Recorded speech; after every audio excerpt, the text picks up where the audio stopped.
today's debate is, should Britain reintroduce the death penalty for the most serious of crimes? So how it'll work, we'll do a quick straw poll to see what your opinions actually are.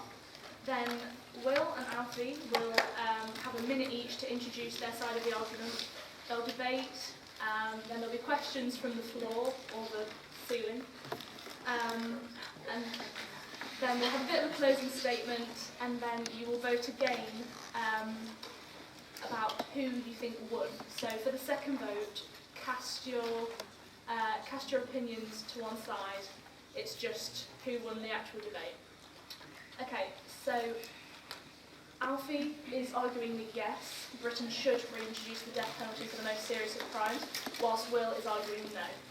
So for a start, can we have hands up please? First of all, who thinks that yes, Britain should reintroduce the death penalty?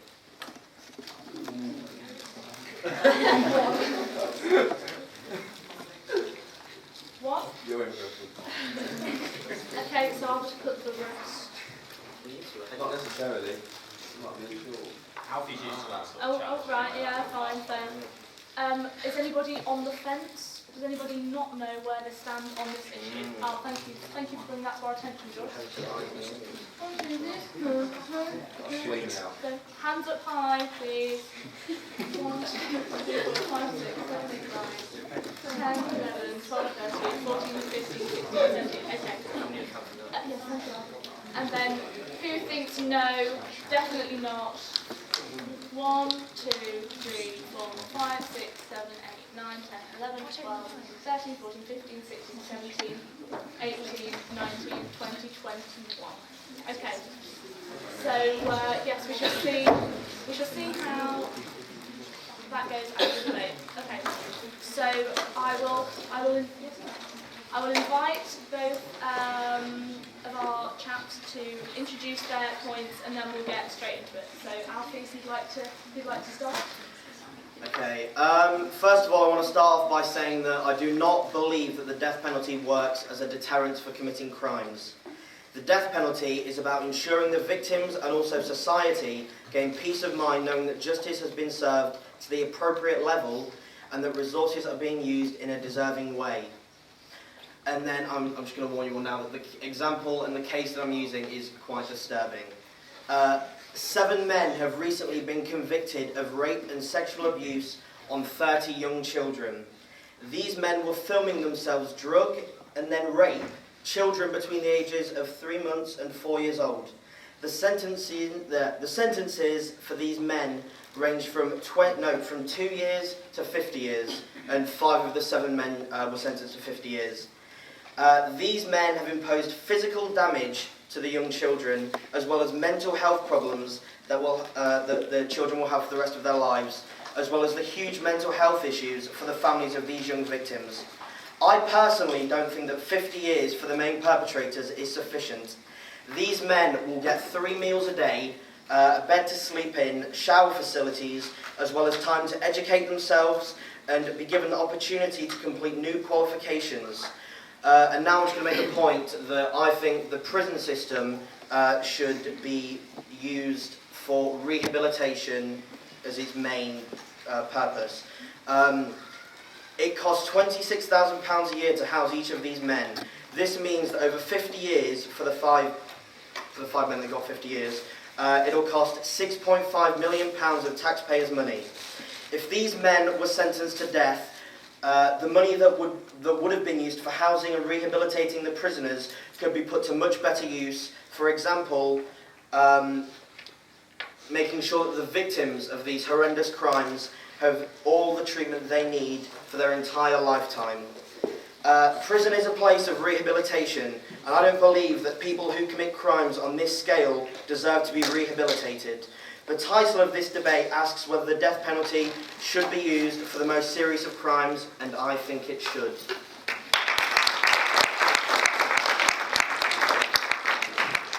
Okay, so now Will deliver his opening statement. Should the death penalty be reinstated? Absolutely not. We need to make it clear, first of all, as to the only reason why government would kill another human being. That is to keep others around them safe. In war, soldiers will kill other soldiers, or even in the most extreme cases, civilians.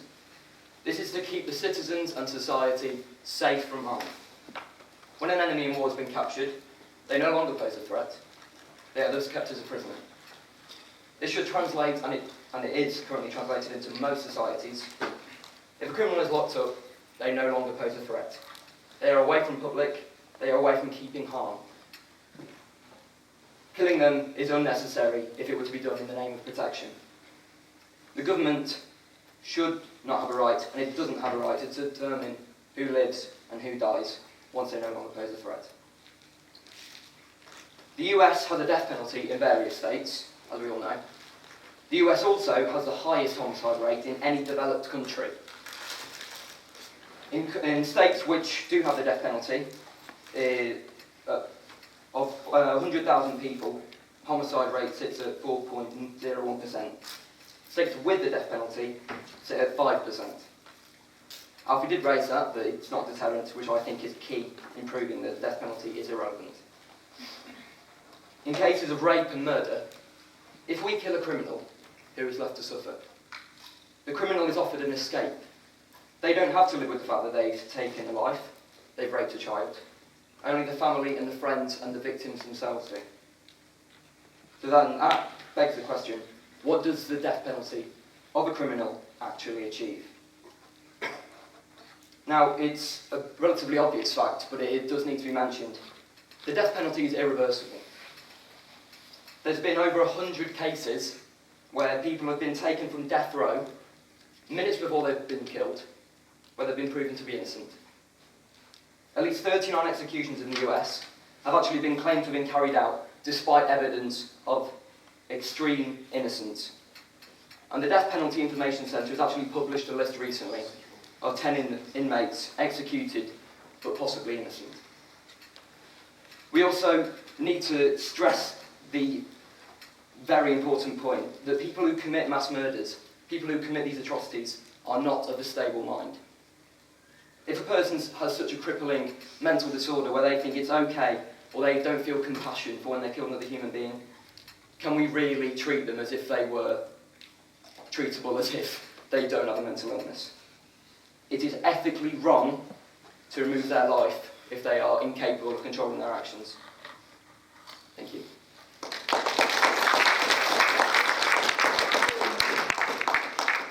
Okay, so for about 10 minutes-ish, we will invite an open debate and then some questions from the audience. So if you start thinking about anything that you'd like to be asking them. So I shall move back a bit. Firstly, just to get it out of the way, the point you made about mental health, people who commit crimes when they've got mental health issues, I'm not proposing that would ever be, because the title states in most serious of crimes, but that would obviously vary from case to case. So obviously somewhere, in a case where somebody has mental health issues, that's obviously not of their sound mind doing that. But in other cases, and a significant amount of cases, there are people that don't have mental health issues and they have committed the crime. The example that I gave, these men, because they've all been through the court system, they've all had themselves checked by various doctors, provided from different sides. None of them came out with mental health issues.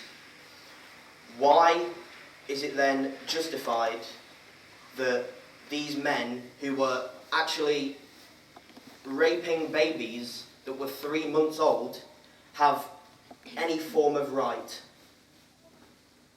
Because you've actually answered the question yourself.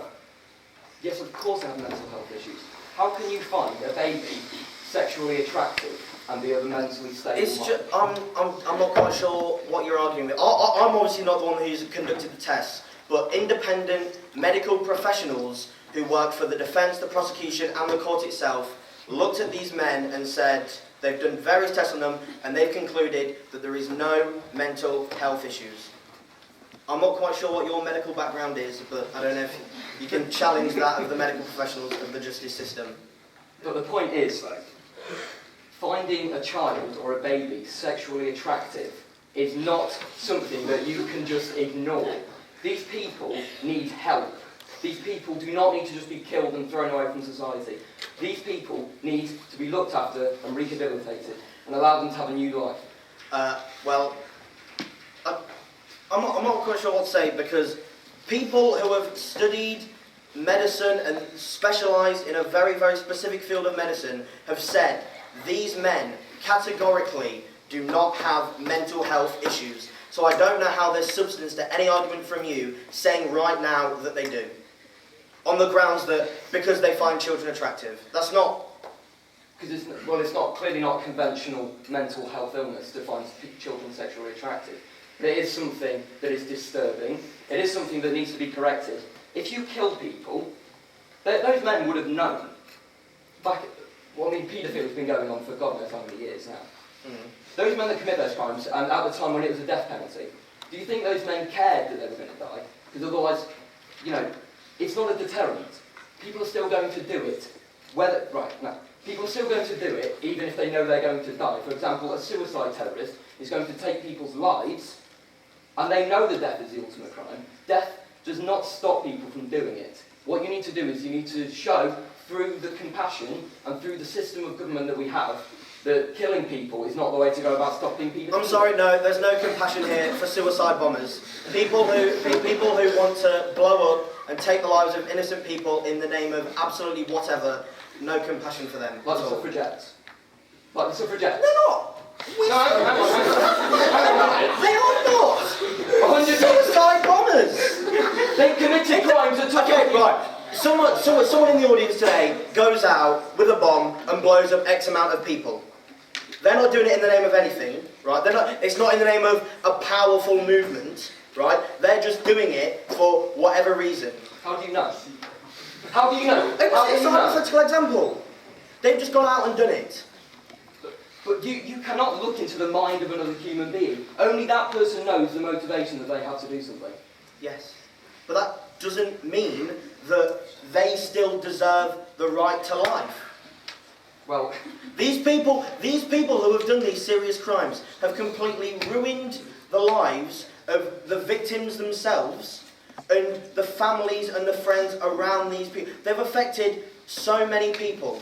Why will killing and your solution is to house them in a prison where, okay, fair enough, prisons aren't nice places generally, but they're going to have reasonable living conditions. They're going to have a bed, they're going to have their shower, they're going to have the toilet, they're going to get their 3 meals a day, and they're going to have the chance to rehabilitate themselves.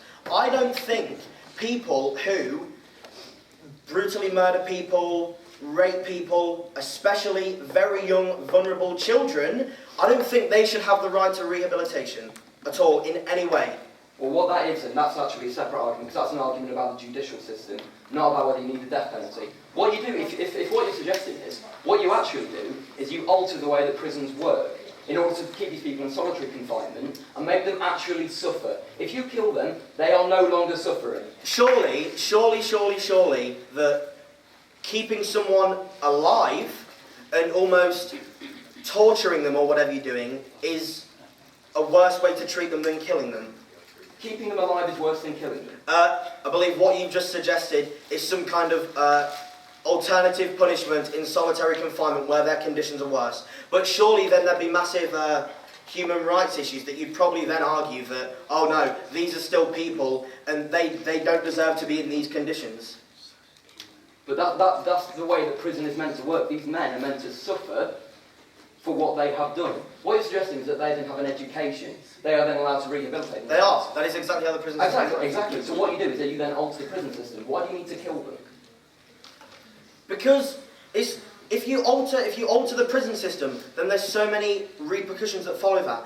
The issue is that these people don't deserve the right. As soon as they commit, assuming that they are of sound mind, as soon as they commit one of these acts, they completely give up their rights.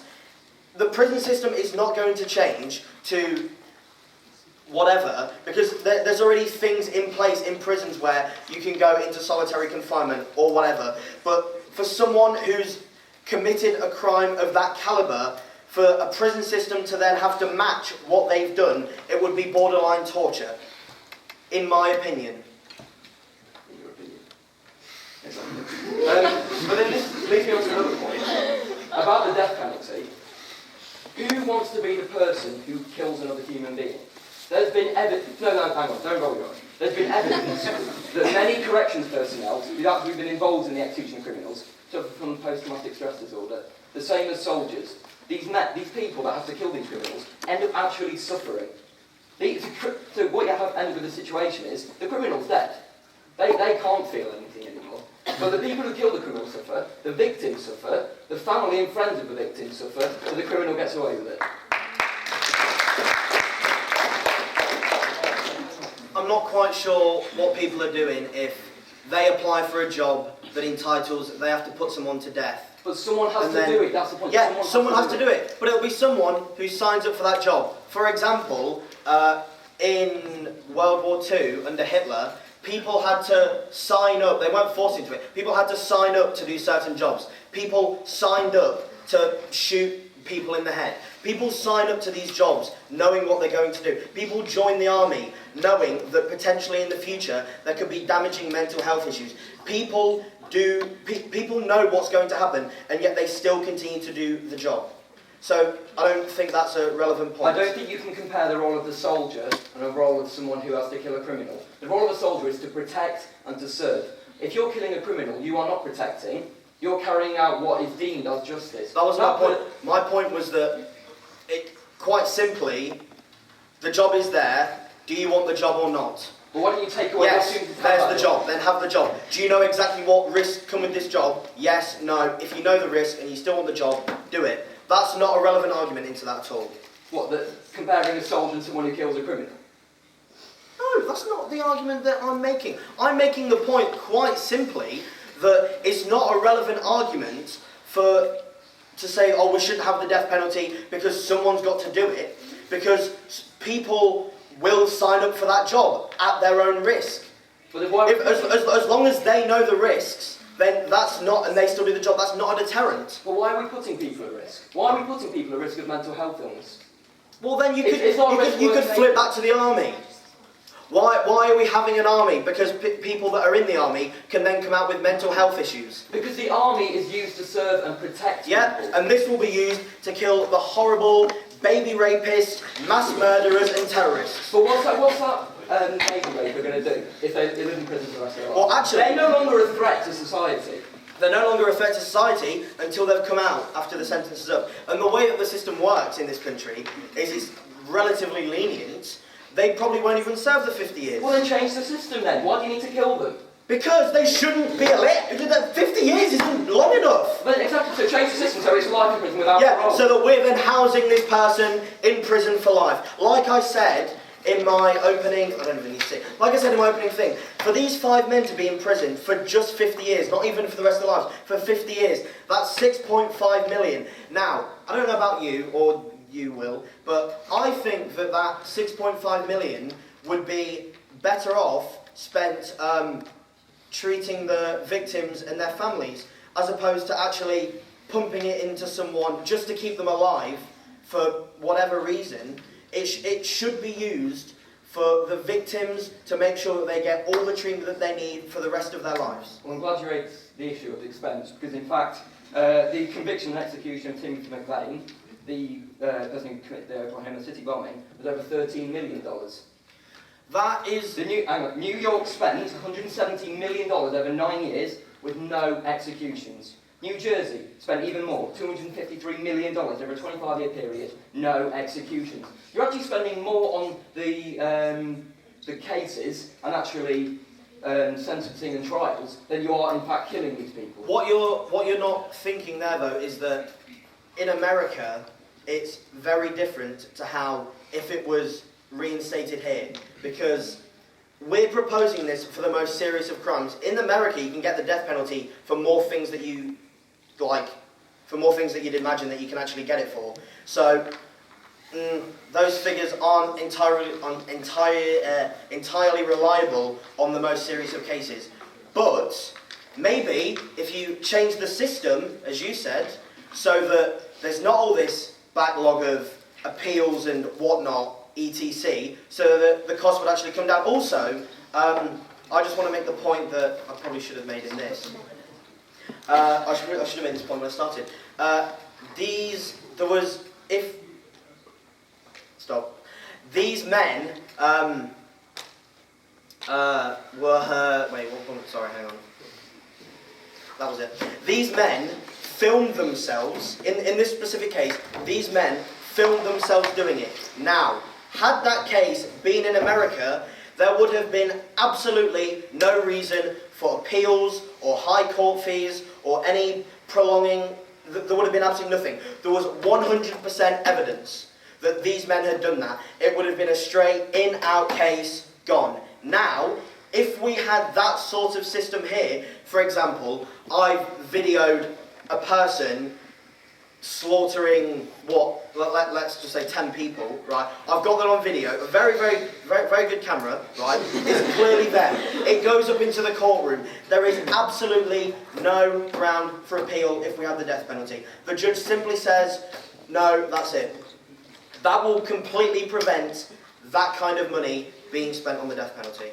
But how often do cases like that happen? This is going to be we're not proposing the death penalty for like people who steal or things like that. We're proposing it for people who commit very, very, very serious crimes. And crimes on this scale are rare crimes, to answer your question.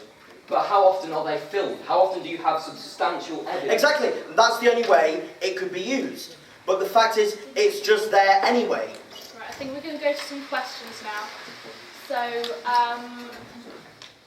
if you are asking, can we make sure it's a question and not a statement? Because last year we had quite a lot of people chipping into the debate, but we need to keep it between these two and give them a chance to answer your questions to enhance their arguments.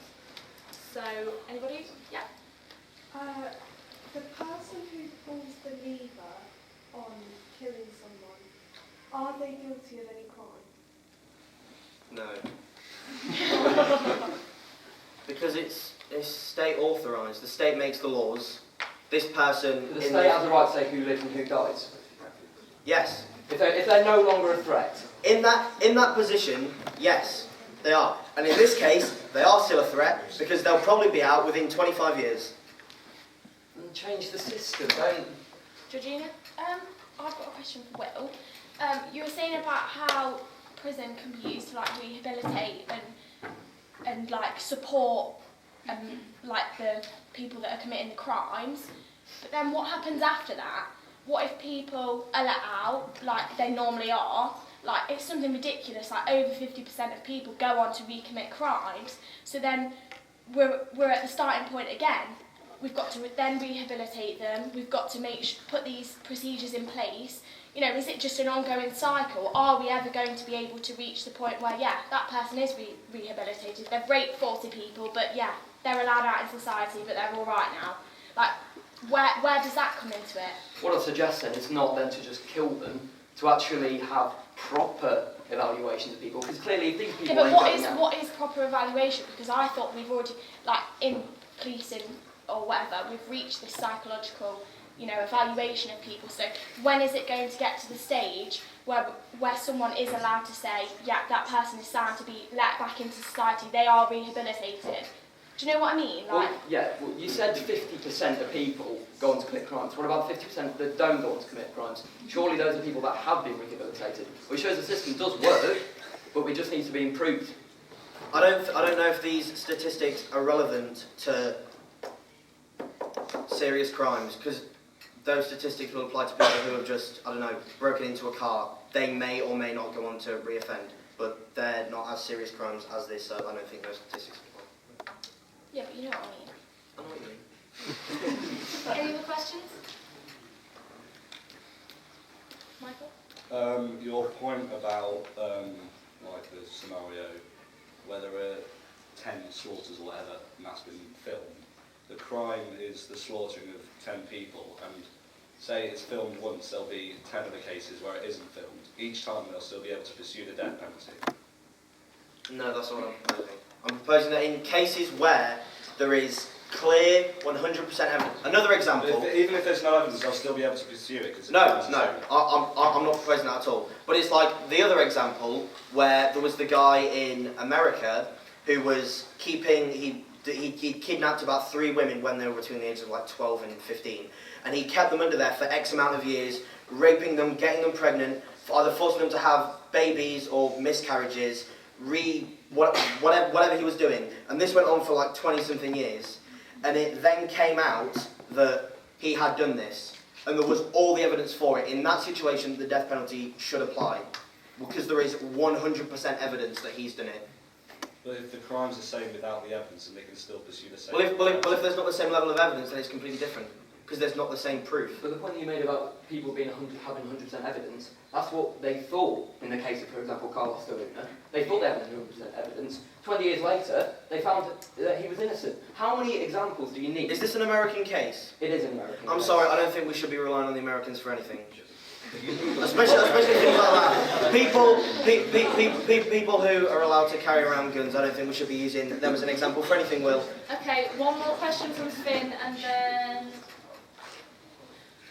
we might have time for a small closing statement from each before we go to the vote. So Finn, last question, not statement. So if you, not statement, right. You can commit the same crime, but if you don't have the same level of evidence, you have a different justice system. How's that fair? No.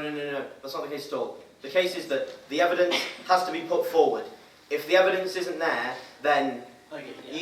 you can't, because like if someone just goes on trial, but they've not got the same level of evidence, that is an injustice for that person to then be, whether they've done it or not, it's an injustice because the level of evidence isn't there. Alright, so let's say Suppose they kills two. Sorry, Finn, you go first.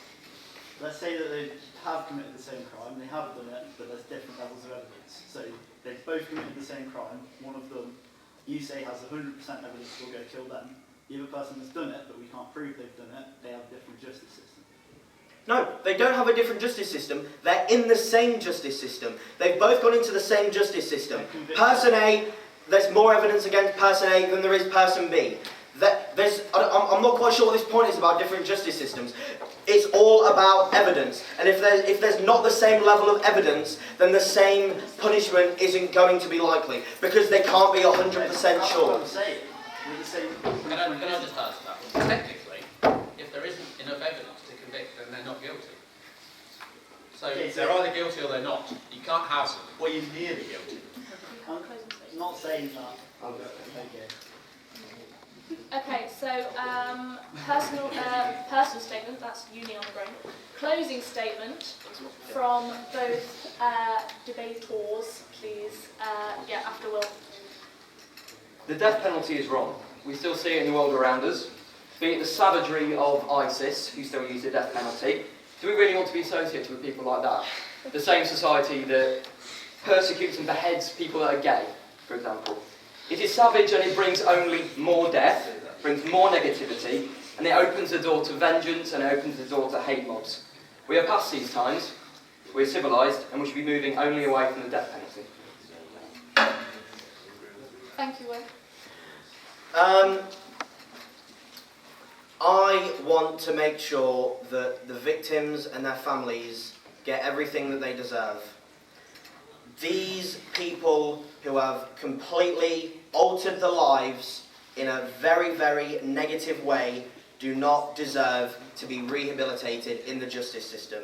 They've committed crimes that are so appalling, none of you can even imagine anything to do with it, because it's just so horrendous. The death penalty should be used on these people. The victims should be the people who are most thought about, and they're the ones who deserve all the attention and all the care, and not these horrible people who have committed the crimes. Okay. Thank you very much, both of you.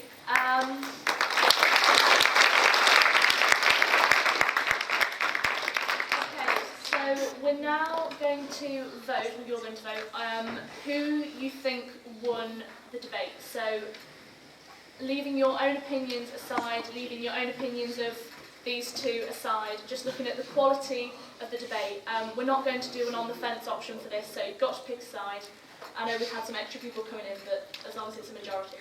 So, please raise your hand if you agree with Alfie that... No. No. Okay, right. Please raise your hand if Alfie and his argument won the debate. 1, 2, 3,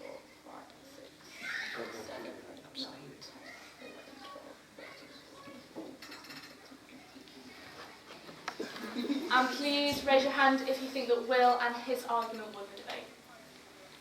That should be the rest of you that will count.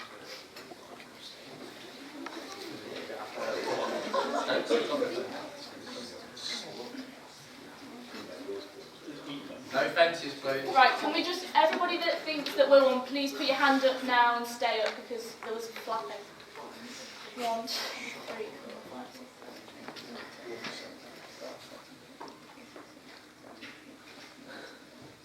Annabelle, you put your hand up the first time. No, I didn't. What are you doing? It doesn't make a difference. Okay, so by no means a unanimous decision, but with 22 votes to 19, Will and his argument that the death penalty should not be reinstated